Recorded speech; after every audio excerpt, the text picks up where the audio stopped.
காற்றும் நீரும் வாரும் நெருப்பும் பொதுவில் இருக்குது. மனிதன் காலில் பட்ட பூமி மட்டும் பிரித்து கிடக்குது. காற்றும் நீரும் வாரும் நெருப்பும் பொதுவில் இருக்குது.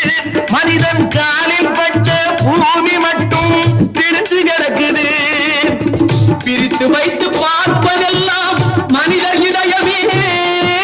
பிரித்து வைத்து பார்ப்பதெல்லாம் மனிதர் இதயமே. உலகில் பிரிவு மாறி ஒருமை வந்தால் அமைதி நிலவுமே. அமைதி நிலவுமே. நீங்கள் நல்லா இருப்பாரும் நாடு முன்னேற இந்த நாட்டில் உள்ள ஏழைகளின் வாழ்வு